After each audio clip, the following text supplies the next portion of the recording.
Dear friends, welcome to the next edition of Khanversations. Today I'm talking to Professor Jocelyne Cesari. She is one of the most distinguished scholars of Islam in the West, and especially on Islam in Europe. She is herself from France.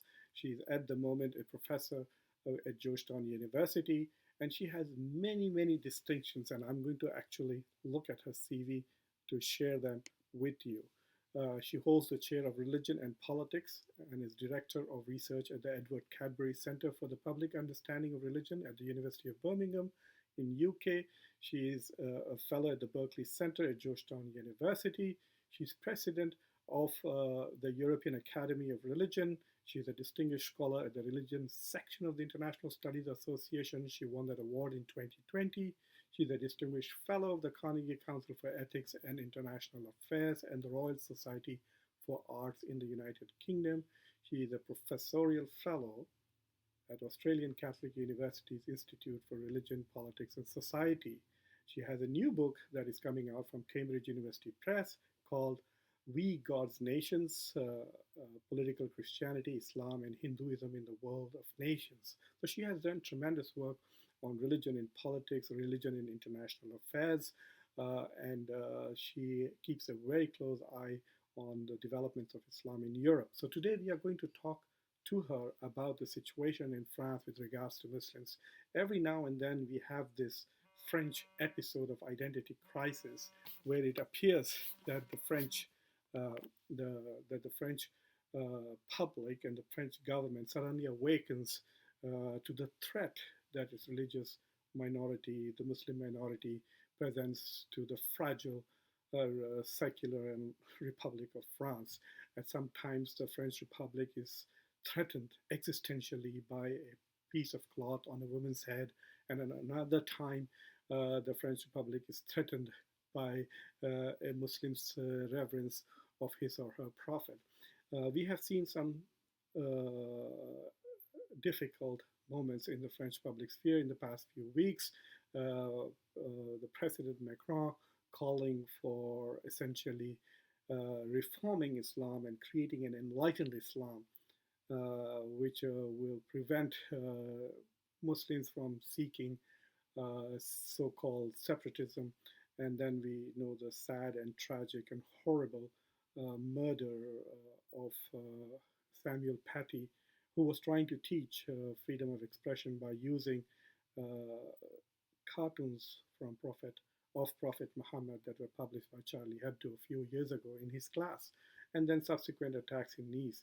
So we have seen a series of events which is now triggering the French government into taking strong measures in order to essentially secularize its Muslim population, which can be anywhere between 8 to 12%. So this is a crisis of French society, of the French Republic. The French Republic feels threatened that its fundamental principle, which is secularism, is being threatened by Muslims' adherence to their faith and their values. So it is in this broad context that I'm talking to Professor Jocelyne Cesari, and she will hopefully shed light on some of the key issues that we are witnessing. France is one of the sites where this so-called clash between Islam and the West manifests itself. And we have with us a very prominent scholar who can inform us and enlighten us about what is underlying this crisis. Uh, Professor Jocelyn Cesari, thank you very much for talking to me. Uh, every 3 or 4 years, we see this episode of French and Muslim tensions. Either they are international or domestic, but largely a reminder that Muslims in Europe, Muslims in the West, especially Muslims in France, are unable to fully integrate into the French society to the satisfaction of some of the French elite. Many years ago, I actually wrote an article arguing that the problem is not that Muslims are not integrating in France. The problem is that France has changed. It's nearly 10, 15, 12% Muslim, and some French elite are unable to integrate into the France where Islam is the second largest religion. So the current episode of tensions with Muslims, what do you think is really driving this? You rightly emphasize the fact that what Macron is doing with this new bill on what's called Islam separatism is not something new. Actually, it's a long series of initiatives taken by the French government, right and left. It's not only an ideological specificity to try to accommodate or at least to regulate the what's called the assimilation of Islam within French institutions. So this has been going on for a while. You can trace it back to 1989, which is the first hijab and scarf crisis in French public schools. And what happened then and there is that the French realized that all these Muslim immigrants that they thought would return to North Africa or would assimilate without any religious distinction, they were actually already integrated socially, economically, culturally into French society, but they were claiming that they could also be good Muslim.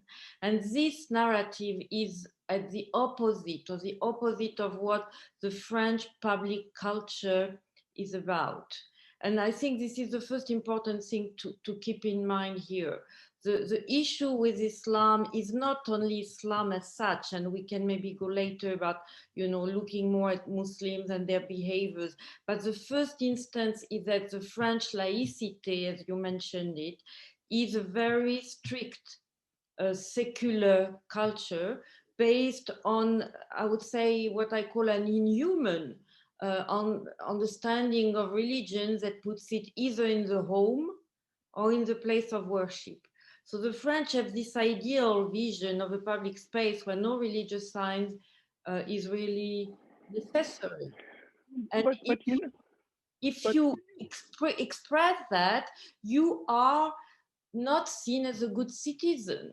Actually, you can go back just at the time of the separation of state and religion in 1905.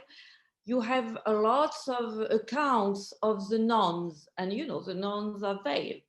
And you read what at the time the Republicans, not to confuse with the American one, the Republicans in France are the founder of what's called the modern secular state. They describe these nuns as alienated, oppressed, irrational. You remove nuns and Catholics, you put Islam, that's the same narrative. So what I'm saying here is this is very hard for any believer. We have also to look across religions. The issue is that all the other religions have adjusted to that. The Catholics, it took them half a century to accept the separation. The Jews, they negotiated case by case according to schools and circumstances. They never wanted to make it a political issue. The Muslims, they didn't make it to start a political issue. It's the public school system, 1989, that makes it publicly an issue for all Muslim students in the public schools. And since then, it never stopped, never stopped. And actually, it became worse. there are two things here. There's one about laicite and secularism, and we can talk about it. I just saw the picture of Macron talking about the the the church where another attack took place, and I could Yes, see the pastor, the father standing there wearing a big cross, right in the same frame as Macron. And I was wondering, they forgot to tell him to take off his cross, right? Because Macron was there, so it becomes public sphere. But so if the French really believed in separation of religion and state, then why are the French so obsessed with Islam, the state? Why is the president of France talking about defining what is an enlightened Islam? Why is he so concerned about how Muslims live their private lives, what they wear on their head, and what? So the state, even though it keeps talking about secularism, it is one of the most religion-obsessed state in Europe, isn't it? In fact, they want to spend state money on defining religion and shaping religion. I find it quite absurd that this strange irony is not apparent to the French elite. Absolutely, this is absolutely right. And again, this is part of the French political culture. You are right that legally there is a separation of state and churches in France, like you have in the US. Actually, these are the two only countries I know that have a strict kind of separation between state institutions and religious institutions. But this is only one aspect of secularism. The second aspect that we tend to forget is the social legitimacy of religion. And here, already here, you can see the difference between America and France. That's what when Tocqueville went to America, he was surprised to see that to be a good citizen, you have also to belong to a religious congregation, which is something that the French cannot understand for one historical reason, which is the war of religions. I grew up in the French system. When you go to school and you learn about French history, there is this terrible episode called the Saint-Barthélemy, which is a night where the Catholics went out and did a pogrom of all their fellow citizens in Paris and in other big cities who were Protestants. And you have the description very graphic of the blood floating in the street. That's how we are educated.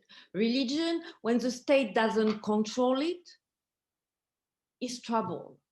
Religion is against civility. And that's what we are taught. So of course you have a separation, but at the same time, the state has never stopped to try to regulate the presence of religion in social space, which is indeed the opposite of the American way. So when Muslims come, and this is so interesting because Muslims come from North African country, when the law of separation of church and state was established, Algeria, was actually was like three French department. It was like a continuity of France. What did the French state say? The law of separation doesn't apply there. And the ulema was saying, we want the separation. So, so you see, that's a kind of relationship of power between state, institution and religious organization that has always driven the French way of dealing with religion. So what they are trying to do now is what they did before, to create, as someone said, a Muslim church. So they have in their vision what is very foreign from American mind, which is an established, you have a sort of established relationship between the state and recognized religious groups, which is also very different from America. The French state distinguish between what is a religion and what is a cult. For example, the Church of Scientology is a cult in France, not recognized as a religion. So this is very intrusive. That's why sometimes I say the Muslim countries have actually, you can look at their intrusion into Islam in the way that you can look at the French state, very intrusive on what is religion. And again, this doesn't start with Islam. This is a political culture. And Islam has made it more challenging for at least two reasons. The first one is that the Muslims come after a very deep secularization of most of French citizens. If you interview today any French, the majority would say that they are nominal Catholic, like they belong to it, but they don't believe, they don't consider that it has any influence in their life. You look at Muslims, and most of the polling show that the Muslims are 80% saying that religion is important in their life. So for me, what is at stake here is this gap. While if you look at America, the Mormons are more religious, declare themselves more religious than Muslims. So there is a dramatization here about, what are these people claiming in a public space that where you can behave as a citizen without referring to religion. And the issue is that Muslims have not found, except in some moment, a lot of solidarity from the other religious groups. I'm not saying that not all French are secularized, but the one that may have the same issues are really taking position together. It has been in the interest of the French state to have a sort of very divided, fragmented approach to all religions. Towards different religions. You know, this speech that Macron gave, I think, which is what triggered all of this anger, especially about so-called Muslim separatism. I find it very ironic that while they talk about freedom of expression in an absolute sense, there are no government data available which can actually help us fully understand the extent to which there is structural racism and discrimination against Muslims and people of color in France. There is physical separation, which is apparent. You spend 3 days in Paris and you can see that there is physical separation. And this is not by choice. These are Muslims are not choosing to live separately. It is the economic conditions of France which is compelling them to go. So without acknowledging the inequity economically, which is leading to separatism of colored people in France, who some of them may be Muslims, some of them may not be Muslims, but a large number of them are Muslims. I think it is disingenuous of the French government to accuse a religion of being the cause of separatism, rather than economic and social conditions. Why would Muslims who are well off not live in the best neighborhoods and send their children to the best schools rather than live in literally ghettos? So I think that fact is being hidden by scapegoating Islam, I think. Yes, think so? I've written a lot about that. The issue is that what makes the situation of Islam and Muslims, and I will hope makes the distinction later on between the two, so dramatic for the French, is that Muslims are in their majority coming from immigration, and immigration from the south, which means poor, low-skilled immigration.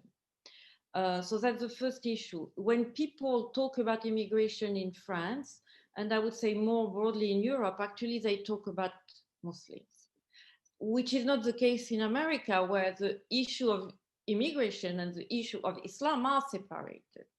Yeah. Second issue is that indeed what you call color, race, ethnicity. It happens that this is true across Europe. Most of the Muslims belong to one particular ethnic group.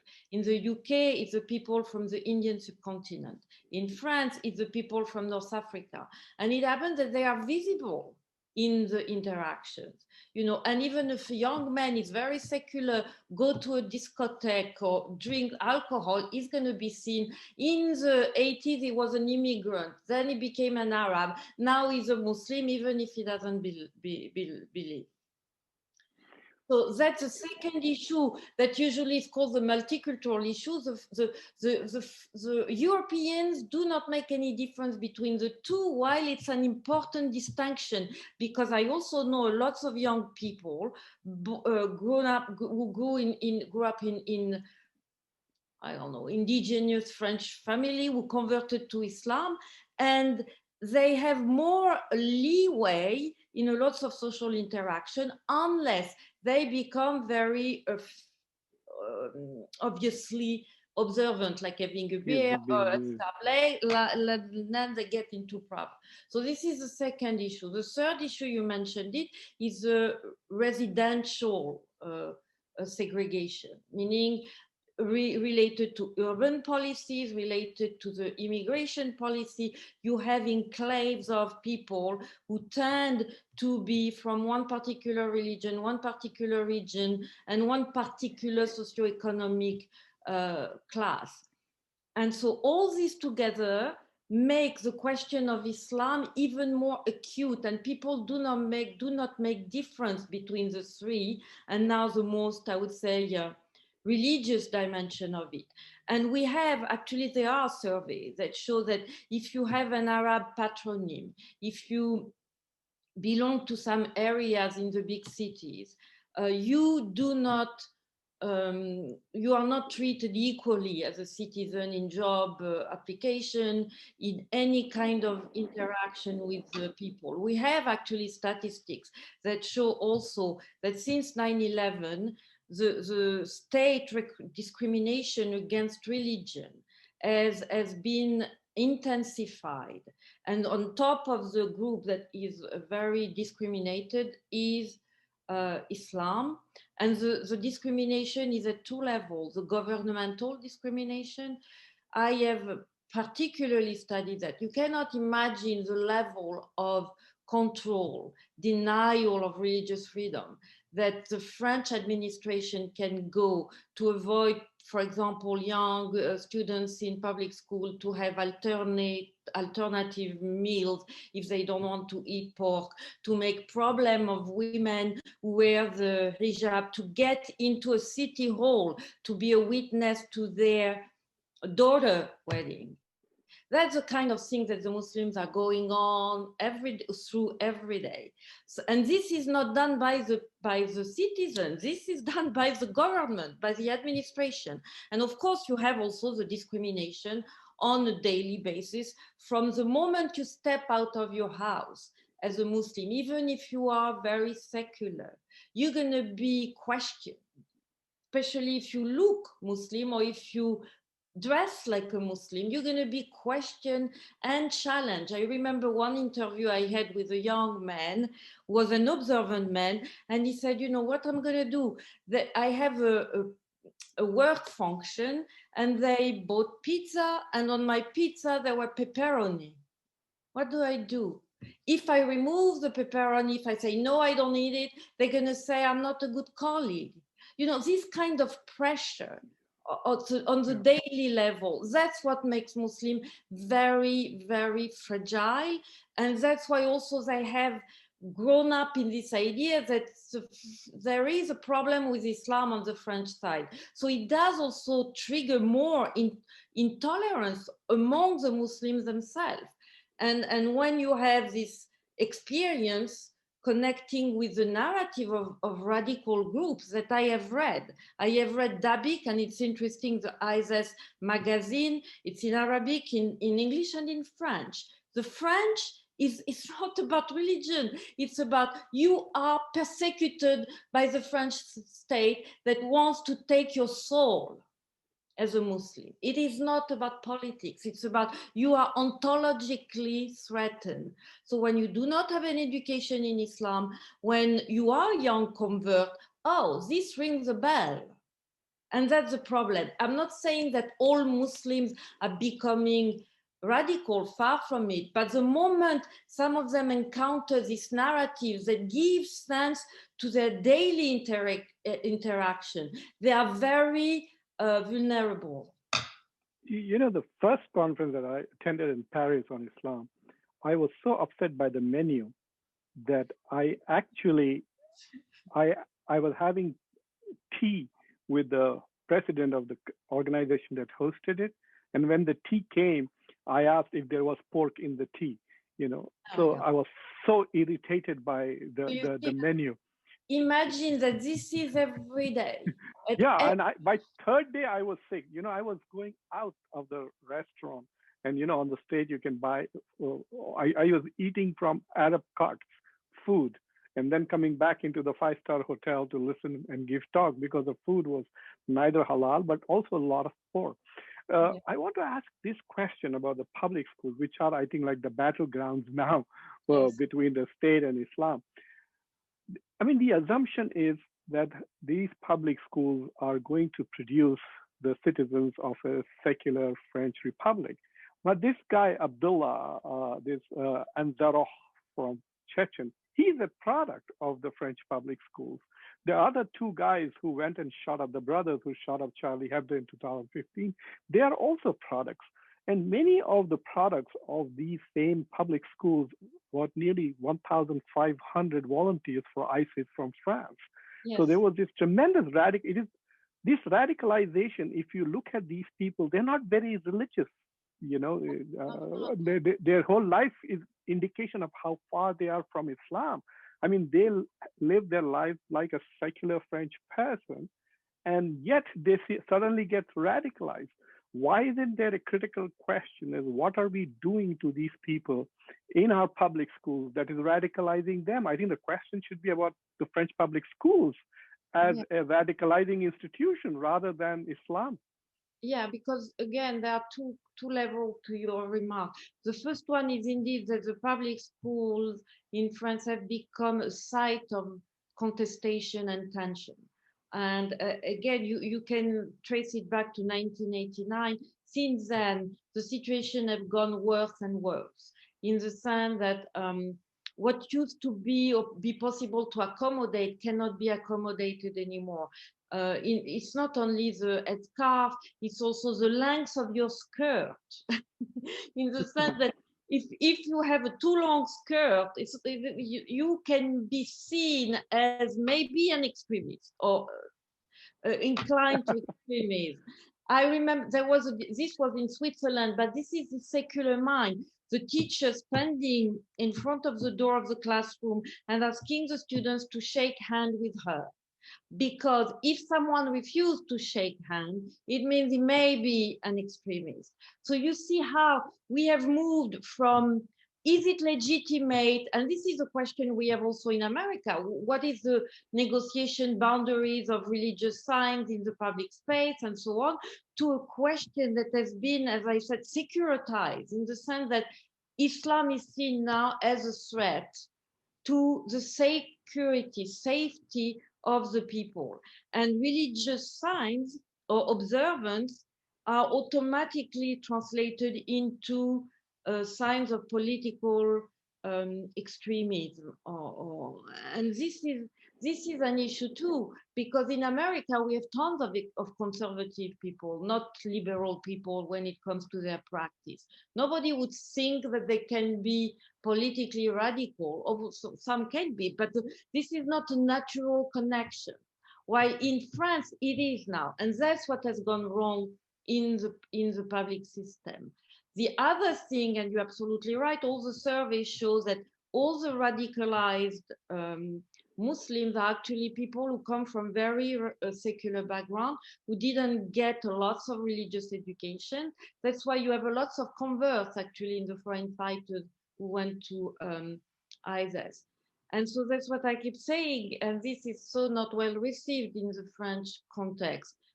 There is no need to reform Islam. We need a teaching about Islam that is about the value, that is about the tradition. And the people, the young people, are not getting it. And where do they get their exposure to Islam? Most of them online. And the issue is that online, most of the religious guidance, or what you would call religious supply, comes from a Salafi website, which, You which, know, which teaches a very intolerant approach to Islam. So Muslims, young people, ignorant, one think that this is Islam, but the French and the European, they also think that this is Islam. And that's the problem here. I met Willipin when Yes. he was foreign minister. This Yeah. was when the hijab ban came out the first time. So Yeah. I went to France, and so we were having this public discussion, and in between we had a break. And in the break, he told me something which was very insightful to me. He said that one third of French children below the age of 10 are Muslim and Arab or Muslim and African. Yeah. And the way he said that was, he said that as if it was a problem. And I told him jokingly, I said, "Oh, in that case, I will come back in 30 years and we will continue this discussion in Arabic." And he was like horrified.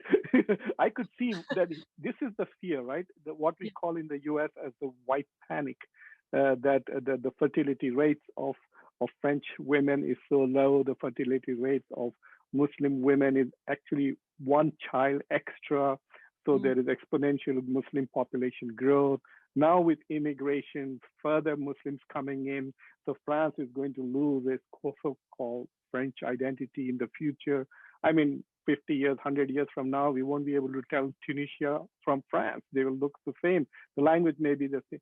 So I have a feeling that there is this like like like Trumpism in North America, where the white majority is maybe making its last ditch effort to stop immigration and growth of people of color to ensure that white Christian America remains dominant. Maybe the same phenomena is happening in France, that they feel that France is becoming too multicultural, multi-religious, and the France that they imagined of the past may not exist in the future. And in that process, they are undermining the very values they are advocating. Yes, absolutely. I think what is at stake is um, a break in the homogenization of societies that used to think of themselves as very unified. And the French are very obsessed by what they call equality, but it's not only equality in rights, and it's equality in lifestyles, which is also very foreign to America. You know, the French history textbook, again, because this is how you build the new generation. They completely eradicated the multilinguistic, multicultural component of the French population. And you have Brittany, you have Corsica, you have lots of regions where you have a language, where you have a different culture, different cuisine. This has all been eradicated in the name of the French unity, because all these differences are seen as an impediment to equality. France is the only European country that has not signed the Charter of Protection of Minorities in Europe. No, I'm not talking about religion here. I'm talking about ethnic, linguistic minorities. And we tend to forget that some very radical groups, I'm thinking of the Basque, the Corsican, are more violent than Muslim in trying sometimes to defend this specificity. So that's also the issue here. And so when you amalgamate being a Muslim, being an Arab, that creates the kind of anxiety that we are seeing now. And you're right. I mean, there is a big anxiety about, I'm not saying it's about the whiteness here in France. It's about some kind of values that are perceived as threatened by Islam. And what does it mean? It's about women's rights. It's about this capacity to mock everything. You know, there is a long tradition in France of caricature, you know. And Charlie Hebdo, of course, in the last 10 years is more focused on Islam, but it's known to have made fun of all religions. And the French see it as a civic right.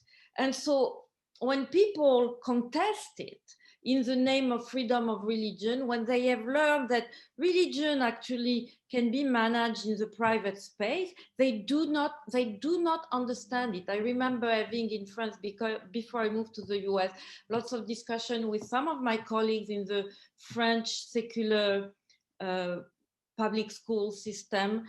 And we had a quorum of young Muslim women wearing the hijab. And I remember one saying to these girls, we don't have any problem with the hijab. You can wear it at home or in the mosque. And the young women trying to explain to her, but we don't have to wear it at home. You see that? Meaning you want to be part, you have to remove all these distinctive signs, which is a very individual-centered approach to equality that has not gone as far in American system. You know, I mean, I want to talk about this mocking business because I think this mocking of Prophet Muhammad, peace be upon him, is used as a provocation to get Muslims to do something stupid. And if there are millions of us on earth, someone is going to do something stupid. But there are other things which are banned in France. So you cannot deny the Holocaust. Yusuf Qaradawi's book, Islam, Halal wa Haram fil Islam, was banned in France. You can't make fun of the French flag.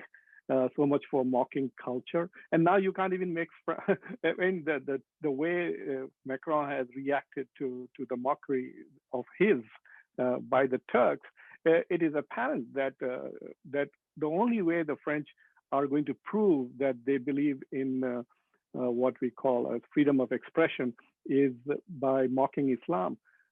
And also, why is wearing hijab not an expression? See, that's the thing. Like wearing hijab should be part of freedom of expression. If you have the freedom to express yourself in writing and drawing cartoons, shouldn't I have the freedom to wear a cap or a hijab or a beard? This is my freedom of expression. Why is only Islamic freedom of expression curbed? And you know, last week the Baraka, the foundation, was shut down because they are accused of appreciating the guy who killed Samuel Paty or something like that. If France really believes in freedom of expression, then a parade in favor of Abdullah Al-Khor, who killed Samuel Paty, should be as valid as a parade paying homage to Samuel Paty, right? These are both freedoms of expression. So, for example, here in Delaware, we have KKK distributing flyers in our malls, literally here in Delaware. Nobody stops them because they do have the right and freedom of expression. If they do beyond that, right, that then they will be prosecuted for whatever. So the question is that these few examples of French hypocrisy are very well known now in the Muslim world, across the world. And so Muslims think that French are not being genuine when they talk of freedom of expression. And so they are basically using this as an excuse to mock Islam, to provoke some Muslim into doing something violent. And so they can say, look, Islam is barbaric, Islam is a violent religion. So to me, all of this seems to undermine the very goal of the French Republic, which is to assimilate Muslims. I mean, they are trying their best to not assimilate them, to segregate them, to marginalize them. And in the long run, I mean, this is obviously terrible for French Muslims, but this is also, you're creating a dividing line in the French society and country, which can become very serious as Muslim population grows. Yeah. There are two aspects to your remarks. The first one, I would say, again, freedom of expression, and it's true also in other European countries, is not totally free in France. You have laws, as you mentioned them, that punishes, any kind of denial of the Holocaust, any kind of hatred of speech or racial discrimination. So already right there, you do not have this distinction that we have in America between what you say and the act. You can be punished for indeed insults or racial kind of or racist rhetoric. So this is one thing. The second thing is that freedom of religion is not at the same level that all the other freedom of expression. And that's the issue right there. I always joke, but if you read one of the articles of the French Declaration of Human Rights, you have the right to property, the right to mobilize, and even the right of religion. That tells you right there. Again, you have to look at the culture, meaning we have to do it. But, there is, again, this is what I call the psyche that explain a lot of these particularities of politics, that religion has to be controlled. For example, we tend to forget that in the French Minister of Interior, if it was really a laïc country, you have a special bureau desk about cults, about religions, which means you have to control them. And so there is this idea that religion is trouble, so it has to be put under scrutiny all the time, and it cannot be allowed the same level of free speech that other groups can have. And this is a given in France. So um, again, the culture here plays a role, because if you insult, I don't know, Catholicism, you may be more in trouble that you insult Islam. But if you insult Islam or Jews, you are not in trouble. You have never been. You cannot, because you are insulting something that is seen as a sign of uncivism. And again, I want to be clear here. Muslims are at the forefront, but all other observant religious groups are there too.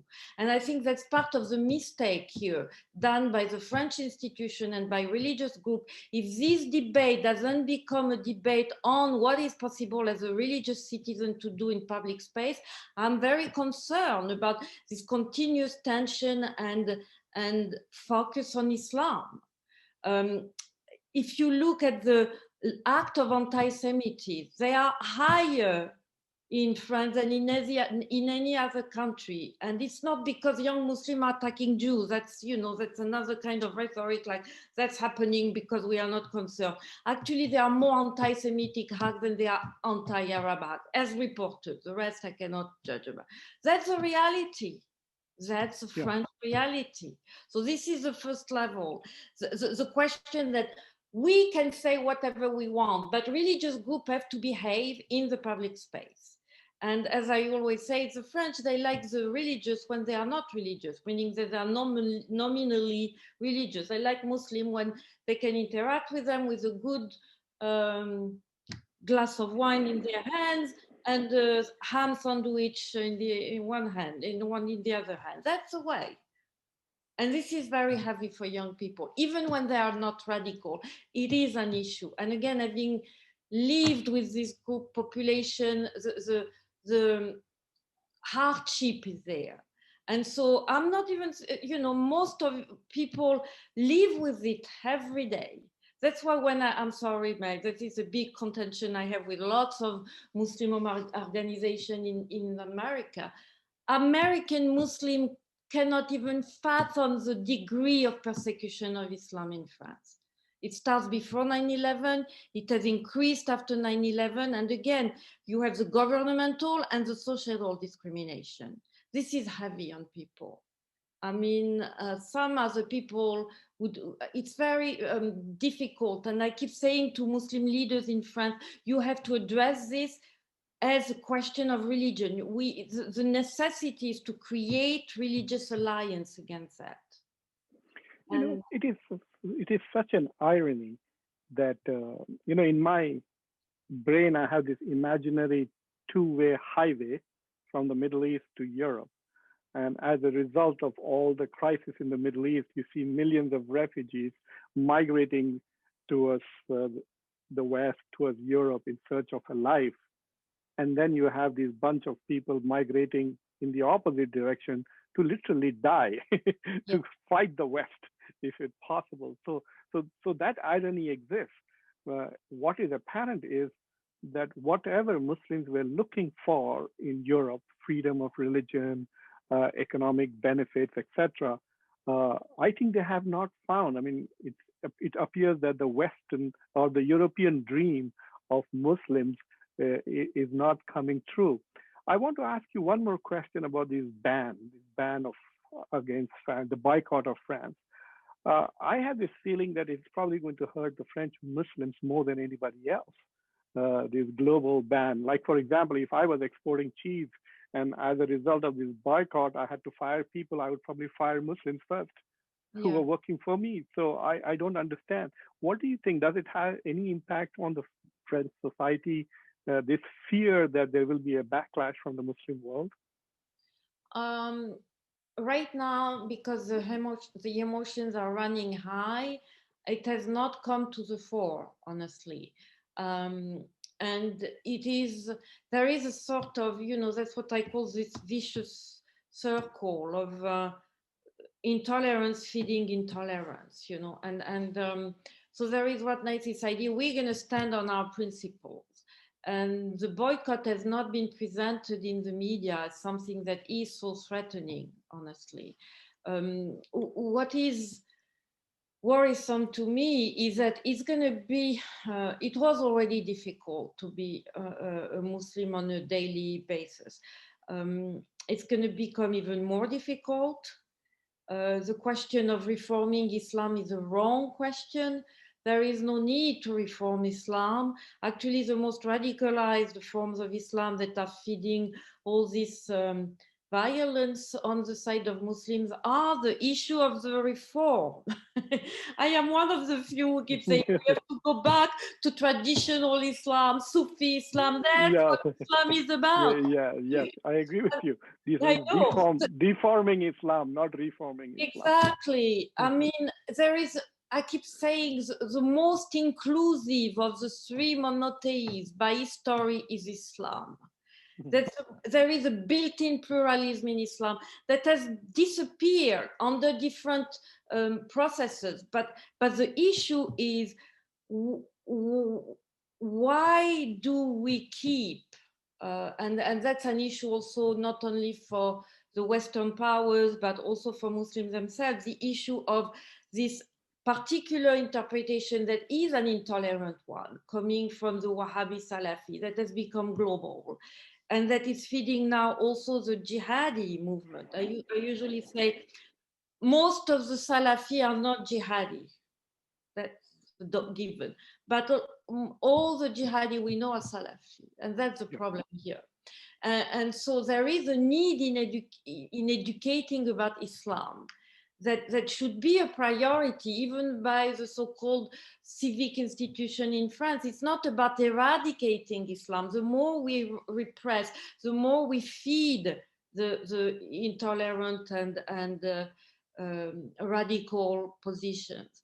And it thrives on ignorance. Most of the young Muslims in France have not received a proper education in Islam. They are not aware of the history of their own religion, or when they embrace it, they have no historical parameters, and they are feed what I call orthopraxis. You know, to be a good Muslim, you have to behave in a certain way, and it doesn't matter if you can connect these two meanings, which is on the opposite of what is about. But that's puzzling to me. That is puzzling. I think this is one of the consequences of what we call as a superficial relationship with both modernity and religion. And Absolutely. I think that people are struggling to balance the two. And in that process, it is more about identity projection than practicing of values. They're more interested in telling others that I'm Muslim, see, I wear a hijab. It becomes easy for you to be seen as a Muslim woman or a Muslim man by just sending one or two signals. It is also, I think, a kind of resistance. I think that more and more French Muslims probably will see wearing a hijab or growing a beard as a resistance to French. In fact, I think it appears as if French colonialism has turned inwards, and the old colonial practices, which they were practicing in North Africa, now they are practicing it in Paris and Lyon and Nice. I want to thank you very much, Thank Professor you. It was Jocelyne my pleasure. Cesari, for this interesting. I also want to thank you for your abundant scholarship on Islam in the West. You're probably one of the most important voices on Islam in Europe and Islam in the West. So thank you very much for talking Thank to me. you. It was my pleasure.